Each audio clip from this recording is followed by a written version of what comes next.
လုံးလုံးနေလက်ထဲမှာပစီးတွေအပြည့်နဲ့ဟိုနားရှာဒီနားရှာဖြစ်နေလားလေကားပေါ်တက်နေတော့ဝက်လက်ပြုတ်ကြလို့ပြန်စင်းကောက်ရတာမျိုးတိတ်ရှာမတွေ့လို့စိတ်ညစ်နေရတာမျိုးတွေရှိနေပြီလားအခုပဲဒီပြဿနာတွေကိုနှုတ်ဆက်လိုက်တော့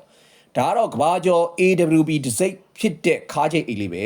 ကျွန်တော်တို့ Google တို့ Amazon တို့မှာဒီဒစိတ်လေးကိုရိုက်ပြီးရှာကြည့်လို့ရတယ်ဒီလိုလုပ်ငန်းတုံးခါးချိတ်အိတ်တွေလုပ်ငန်းတုံးလက်ဆွဲအိတ်တွေထုတ်တဲ့ဒစိတ်မျိုးစားပါရန်ရေတွေးကောင်းတဲ့အိတ်ကလေးပါနော်အဲ့တော့ဒီအိတ်ကလေးကိုတစ်ချက်ကြည့်ကြည့်လိုက်အိတ်ထဲမှာအကန့်တွေအများကြီးပါတယ် wallet တွေ player တွေအစင်တိုင်း career level တွေကိုစနစ်တကျထည့်လို့ရတယ်အဲ့ရဲ့ဘေးမှာလည်း electrical tape တွေကိုချိတ်ဖို့တီးတန့်ချိတ်ကလေးတွေပါတယ်အိတ်ရဲ့ design က2မျိုးရှိတယ်တစ်မျိုးကတော့ကျွန်တော်တို့ torch တွေ carabiner တွေချိတ်ဖို့အတွက်ကျွန်တော်ကြိုးလေးတွေ gwin လေးတွေပါတယ်နောက်တစ်မျိုးကတော့ကျွန်တော်တို့ mini drill လေးတွေကျွန်တော်တို့တူလေးတွေထည့်ဖို့အတွက် steel gwin လေးပါမယ်အဲ့တော့ဒီအိတ်ရဲ့ရေတွေးကရေတွေးမြင့် polyester နဲ့ချုပ်ထားတဲ့အတွက်တော်တော်နဲ့မပေါက်ဘူးကျန်းအရန်ခံတယ်ချုပ်ရိုးချုပ်တာလုံးဝပြိုင်ဘက်မရှိ heavy duty သုံးလို့ရတယ်အဲ့တော့ထူးခြားချက်ကကပတ်တက်ပြီးသုံးဒီဖြစ်စေပစိုးဘောင်းပြီးမှနောက်က metal click ကလေးနဲ့လွယ်လွယ်ကူကူချိတ်ပြီးသုံးလို့ရတယ်အဲ့တော့အလုံးလုံးနေရင်လှုပ်ရှားရတာပေါ်ပါတွက်လိုက်စေပြီးပစီးပြောင်းမှလည်းပူစရာမလိုတော့ဘူးလက်စစ်သမားတွေလက်သမားတွေဒါမှမဟုတ်အိမ်မှာကိုယ်တိုင်ပြုပြင်တတ်တဲ့ DIY ဝါရဏရှင်တွေအတွက်မရှိမဖြစ်ပစီးလေးပါ